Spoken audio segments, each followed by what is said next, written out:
yasa kengî tê parlamentoyê çi di naveroka wê de heye hetanha bi zelalî nayê zanîn bi rastî ji bo van pirsan û gelekên din ez ê yekser biçime cem berdevka Dem Partiyê xanim Ayşegül Doğan ji Enqerê gel me ye. Ayşegül xanim dem baş tu bi xêr hatî rûdawê.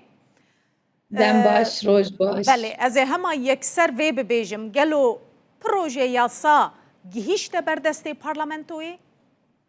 Nexêr, hêne gihîştiye berdestê parlamentoyê weke we jî nûçeya xwe de anî berçav ku hemû alî jî dibêjin hê negihîştiye parlemenê, hê negihîştiye partiya me jî hê tê nivîsandin û li ser hê hin hevdîtin tên çêkirin.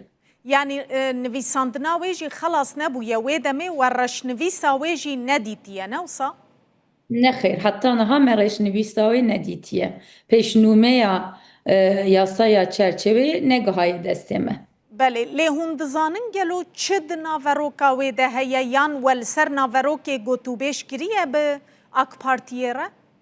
Em ji xwe li ser naverokê gotûbêj dikin. Yani hevdîtinê me jî li ser naveroka yasayê ye. Hevdîtina girava İmraliyê jî ya dawiyê li ser vê bû. Weke ku tê zanîn piştî wê jî daxuyaniyek nivîsandî jî hat kirin. Hevdîtinê me jî aliyê şandeya me ya girava İmraliyê tê rêvebirin. Heta niha jî em bêjin tiştekî nivîsandî xal bi xal naverokek zelal ne derketiye holê. Dem Partî her demê dibêje ji destpêkê ve dibêjin eger xaleke taybet bi statûya Abdullah Öcalan tê de nebe nabe çareserî. Lê Akın Gürlek jî Wezîrê Dadê got tu xaleke taybet bi şexsekî wê divê proje yasayê de nebe. We li ser vê yekê li hev kiriye gelo? Em niha vê meselê piçek dî zelaltir vekin. Em tiştekî taybetmendiya wê ji bo şexsekî hebe daxwaz nakin. Em pêwîstiyên pêvajoyê tînin ziman. Pêwîstiyên pêvajoyê çi ne? Ji bo ku pêvajo bikar bê rêve biçe. Lezek jî ji bo pêvajoyê lazim e. Hûn zanin hem rewşa rojhilata navîn hem jî ev 2 sal e em bendewara yasayê ne. Em dibêjin bingehekî hukukî divê îcabê danîn. Em gihan wê qonaxa gelekî girîng. Pêwîstiya vê çi ye? Divê ev kesên ku li ser vê pêvajoyê bandoreke wayên gelek erênî hene divê rêj were vebe. Yani niha ve çawa Rêzdar Öcalan bikar be vê pêvajoyê 2 sala bi şart û mercên gelek giran de dimeşîne lê tenê bi hevdîtina 4-5 saeta û tenê bi heyetekî re hevdîtinê re wê rêve bibe. Ev ne tiştekî normal e. Yani bi vî şeklî zehmet dibe. Em dixwazin ev zehmetî ji holê rabe. Ji ber wê jî em dibêjin ev dibe ku bibe lijneyek, ev dibe ku bibe desteyek. Lê her tiştek dibe bê pêk anîn ku Rêzdar Öcalan jî rola xwe ya girîng ya nava vê pêvajoyê de bikar bê bilêze. Yani ev kanûn jî ji bo vê dikare bibe destpêkek. Yani statûyê divê mirov vê fêm bike.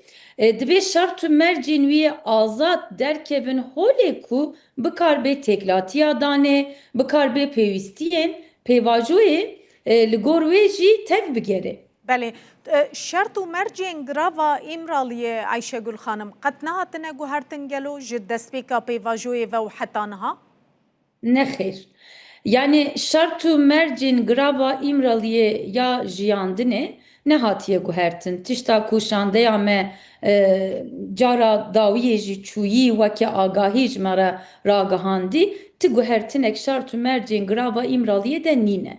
Bes tenê çi heye berê hûn dizanin tecrîtek gelek giran hebû û şandeya me jî netkarî serdana li İmraliyê bike, malbat jî netkarî herê serdana bike, parêzerê wî xwe jî netkarîn herin Rêzdar Öcalan bibînin. Lê piştî ku pêvajo dest pê kir, heta îro hê jî ne zelale kîj roj, kîj wext kengî wê bikarbin şandeya me an jî parêzerên wî an jî malbata wî wê bikar be herê serdana li girava İmraliyê bike. Ev dibe xetereyek. ev fikru gumana çetki. Em dibêjin şuna va fikru gumana şuna ve xatereye em bir mesele zelaltir bikin revşa grava İmralı'ye şartü merceğin grava İmralı'ye jî bu guherin yani teklatiyek yekser seranser Rezdar Öcalan bikarbe ve keminak bi tevgera xware dane ve hin tiştî zelatir bibin. Anjî bi derdorên cidare bikarbe teklatiyekî dane. Bi rojname gerare, bi rewşenbîrare, bi akademisyenare, bi nivîskarare, bi kesên ku mafê mirovan re بله mijûl dibin û pisporin û siyasetmedarin weke em weke partiya demê em nikarin herin serdanekî grava İmralı'ya bikin. Mafê me heye weke parlamenter em dikarin herin hemû girtîgeha ziyaret bikin kesên ku em dixwazin wa bibînin lê em nikarin herin grava İmralı'ya û Rezdar Öcalan bibînin. Em dibêjin îca bê navbeyncî yekser ew bi xwe bila teklatiya xwe bi civakê re بله danê bikar be peyama xwe mijdevê xwe ragihîne. Ev tiştekî xwezayî ye û dinyayê jî welê çêbûye Hêvîdar xanim. بله Ayşegül Hanım ez ê bême ser mesela proje yasayê. Xuyaya proje yasa sînordarkiriye yanî tenê wê rewşa hiqûqî ya wan gerîlayên PKK'yên ku çekê datînin rêk bixe bi çi rengî vegerin. Îcar amadekariyên teknîkî ji bo hatina gerîlayan û kesên li Ewropa hatiye kirin gelo mekanîzmayek mebesta min hatiye diyar kirin wê çawa werin ev kes? Hatta naha ev mekanizma ne diyare? Em jî dibêjin pêwîstiya vê pêvajoyê mekanîzmayekî heye. Divê desteyek hebe ku bikarbe bişopîne, alaqeder bibe, çavderiyê bike, amedekariya vê qonaxa nû bike.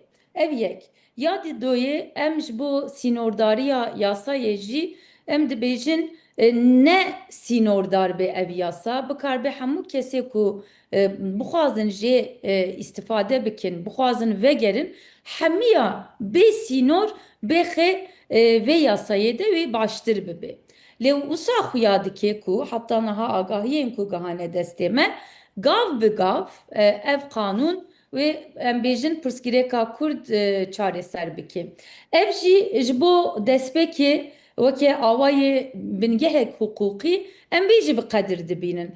Lê dîsa jî em carek dî dubare bikin û vê bangewaziyê bikin divê ev yasa ti tiştekî sînor neke ji ber ku tişta herî pêwîst îro çi ye em dibêjin tevgerek biryar daye, biryarekî stratejîk daye, rêberê wê tevgerê bangewaziyekî gelek stratejîk kiriye û dibêjin îca em dawî li tekoşîna çekdarî tînin û ev biryarek stratejîk e.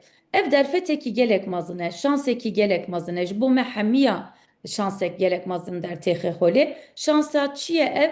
Îca wê çekiş devrê derkevin û bi awayekî mayînde divê ev çekiş devreyê derkevin. Ew awayê mayînde wê çawa pêk were bi qanûnan wê pêk were.